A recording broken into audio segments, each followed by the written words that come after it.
നമസ്കാരം.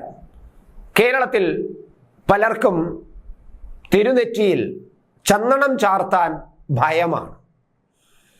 വിശ്വാസികളാണ്, അമ്പലത്തിൽ പോകും, അമ്പലത്തിൽ ചെന്ന് ഭഗവാന്റെ മുന്നിൽ സാഷ്ടാംഗം വീഴും. പക്ഷേ ചന്ദനം കുറിയിൽ നെറ്റിയിൽ ചാർത്തിക്കൊണ്ട് പുറത്തിറങ്ങാൻ ഭയമാണ്.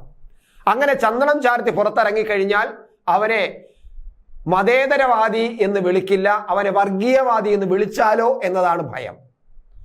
ഇപ്പോൾ BJP-യിലേക്ക് പോയ പത്മജ വേണുഗോപാൽ പറയുന്നത് ഏകദേശം ആ തരത്തിലാണ്. ഒന്ന് കേൾക്കാം. എനിക്ക് ഫീൽ ചെയ്തിട്ടുണ്ട്. കാരണം ഒരു ചന്ദനക്കുറി തൊട്ടാൽ അല്ലെങ്കിൽ ഒരു ഇതായാലൊക്കെ ഞാൻ അതുകൊണ്ട് പലപ്പോഴും പേടിച്ച് ഞാൻ ചന്ദനക്കുറി തൊടാറില്ല. എനിക്ക് ചന്ദനക്കുറി തൊടാൻ ഭയങ്കര ഇഷ്ടമുള്ള ആളാണ്. പക്ഷെ അത് തൊട്ടാൽ ഉടനെ അവരിങ്ങനെ എന്റെ മുഖത്തേക്ക് നോക്കും.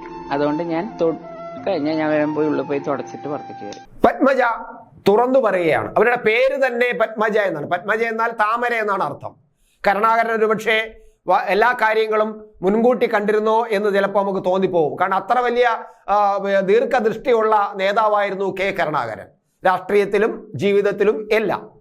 അപ്പൊ അങ്ങനെയുള്ള ഒരാള് മകൾക്ക് ഇങ്ങനെ പത്മജ എന്ന് പേരിട്ടത് ഒരുപക്ഷെ നാളെ ഈ പത്മജ എന്ന പിന്നെ താമരയുടെ അടുത്ത് എത്തും എന്നുള്ളത് കൊണ്ടാണോ എന്നറിയില്ല. അത് എന്തോ ആയിക്കോട്ടെ, നമുക്കതൊരു ഒരു വിഷയമായിട്ട് കാണണം. പക്ഷേ പത്മജ ഇപ്പൊ പറഞ്ഞിരിക്കുന്നത്, എനിക്ക് നെറ്റി ഞാൻ അമ്പലത്തിൽ പോയാലോ വീട്ടിൽ വന്നാലോ ഒന്ന് നെറ്റിയിൽ ചന്ദനം ചാർത്തി കഴിഞ്ഞാൽ, അമ്പലത്തിൽ പോയി ചന്ദനം ചാർത്തി കഴിഞ്ഞാൽ വീട്ടിൽ വന്ന് ഉടനെ തന്നെ ഞാൻ അകത്തു കയറി കണ്ണാടി നോക്കി ചന്ദനം മായ്ച്ചു കളയും. എന്നിട്ട് മാത്രമേ ഞാൻ പുറത്തിറങ്ങാറുള്ളൂ. കാരണം ചന്ദനം ചാർത്താൻ എനിക്ക് ഭയമായിരുന്നു ഞാൻ കോൺഗ്രസിൽ പ്രവർത്തിക്കുമ്പോൾ. ഞാൻ ചന്ദനം ചാർത്തി പുറത്തിറങ്ങി കഴിഞ്ഞാൽ എന്നെ വർഗീയവാദി എന്ന് ആണ് അവർ കാണുന്നത്. അതുകൊണ്ടാണ് എനിക്ക് ചന്ദനം ചാർത്താൻ ധൈര്യമില്ലാതിരുന്നത്. പക്ഷെ ഇപ്പോൾ എനിക്ക് അതിനുള്ള ധൈര്യം വന്നിരിക്കുന്നു. എനിക്ക് ധൈര്യമായിട്ട് ചന്ദനം ചാർത്താം. ഒരു വ്യക്തി പറയുന്നതാണ്, ഇത് പത്മജ മാത്രം പറയുന്നതല്ല.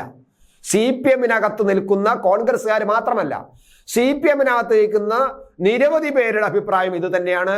പലരും നമുക്കറിയാവുന്നതാണ്. എത്രയോ നേതാക്കന്മാർ, വനിതാ നേതാക്കളും അല്ലാത്ത വലിയ നേതാക്കന്മാർ, പുരുഷന്മാരും അമ്പലത്തിൽ പോയി സാഷ്ടാംഗം വീണ് പ്രണമിക്കുന്നത് ഞാൻ കണ്ടിട്ടുണ്ട്.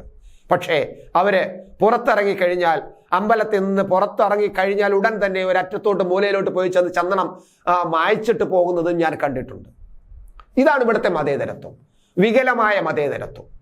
അതേസമയം ഒരു മറ്റ് മതങ്ങളുടെ വസ്ത്രങ്ങൾ അണിഞ്ഞ് നടന്നാലും അവരെ ഒരിക്കലും വർഗീയവാദി എന്ന് വിളിക്കില്ല. നമ്മൾ എത്രയോ പേരെ കാണുന്നുണ്ട്, എത്രയോ നേതാക്കൾ അവരുടെ മതവസ്ത്രങ്ങൾ അണിഞ്ഞ്, അത് തലയിലായിരുന്നാലും കയ്യിലായിരുന്നാലും ഇടുന്ന മൊത്തം ഡ്രസ്സായിരുന്നാലും മതവസ്ത്രങ്ങൾ അണിഞ്ഞ് നടക്കുന്നവരെ അവർ പിന്നെ വർഗീയവാദി എന്ന് പറയില്ല. അദ്ദേഹം പിന്നെ എന്തു പറയാം, കടുത്ത മതേതരവാദിയാണെന്നാണ് പറയുന്നത്. അവരുടെ പേരിൽ പിന്നെ വർഗീയത ചാർത്തില്ല. അതേസമയം ഒരാളൊരു പിന്നെ ഒരു കൈലി ഉടുത്തു കഴിഞ്ഞാൽ, അതായത് കാവി കൈലി ഉടുത്ത്, കാവി മുണ്ട് ഉടുത്തു കഴിഞ്ഞാൽ, നെറ്റിയിൽ ഒരു ചന്ദനം ചാർത്തി കഴിഞ്ഞാൽ ഉടനെ ആയി അവൻ വർഗീയവാദി. എന്തൊരു കാഴ്ചപ്പാടാണ് കേരളത്തിലെ വർഗീയതയെക്കുറിച്ചുള്ള കേരളത്തിലെ ജനങ്ങളുടെ കാഴ്ചപ്പാട്. പ്രത്യേകിച്ച് ചില രാഷ്ട്രീയ പാർട്ടികൾ അത്തരത്തിലുള്ള ചില ഫോർമുലയോടെ ഉണ്ടാക്കി വച്ചിരിക്കുന്നു എന്നതാണ് ഇതിൽ കാണുന്നത്. എനിക്ക് ധാരാളം അനുഭവമുണ്ട്. ഞാൻ ഹിമാലയ യാത്ര നടത്തിയപ്പോൾ, ഹിമാലയത്ത് പോയപ്പോൾ അവിടെ നിന്നുകൊണ്ട് 1-2 പോസ്റ്റ് ഇട്ടപ്പോൾ തന്നെ എൻ്റെ പോസ്റ്റിന് താഴെ നീയും സംഖ്യയായോ എന്ന് ചോദിച്ചുകൊണ്ട് പോസ്റ്റ് ഇട്ടവർ എത്രയോ ഉണ്ട്. ഹിമാലയത്തിൽ പോയപ്പോൾ CPI-യുടെ ഏറ്റവും പ്രമുഖനായ നേതാവ് താത്വികാചാര്യൻ KV സുരേന്ദ്രനാഥ് അവിടെ പോവുകയും പുസ്തകം എഴുതിയിട്ടുണ്ട്. ആരും ചോദിച്ചില്ല സുരേന്ദ്രനാഥിനോട് നിങ്ങൾ സംഖ്യയായോ എന്ന്. പക്ഷേ ഞാൻ അവിടെ ഒന്ന് പോയി ഒരു ക്ഷേത്രത്തിന് മുന്നിൽ നിന്ന് ഒരു പടം സെൽഫി എടുത്തിട്ട് ഫേസ്ബുക്കിൽ ഇട്ടപ്പോൾ നീയും സംഖ്യയായോ. ഈ അടുത്ത കാലത്ത് ഞാൻ ശിവരാത്രിയുമായിട്ട് ബന്ധപ്പെട്ട് എൻ്റെ അടുത്ത ഒരു ക്ഷേത്രത്തിൽ ഞാനൊരു കൈലി മുണ്ട് കൊടുത്തു പോയി, കാവി മുണ്ട് കൊടുത്തുകൊണ്ട് പോയി. ഉടനെ ഇവിടുത്തെ കേരളത്തിലെ ഒരു പ്രമുഖനായ ഒരു കവിയും ഇടതുപക്ഷ ചിന്താധികാരനും എൻ്റെ ഏറ്റവും അടുത്ത സുഹൃത്താണ്. അണ്ണാ നിങ്ങളും ഇതായോ എന്ന് ചോദിച്ചു.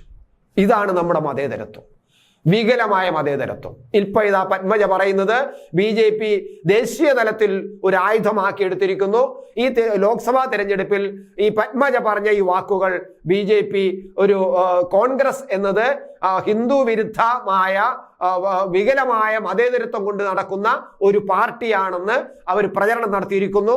എന്തായാലും പത്മജിയുടെ വാക്കുകൾ അവർ വളരെ വലിയ ഒരു ആയുധമാക്കി ഉപയോഗിച്ചുകൊണ്ട് തന്നെ BJP ഇപ്പോൾ ശ്രമിക്കുകയാണ്. കേരളത്തിലെ ഈ മതേതരവാദികളൊന്ന് കാണുക.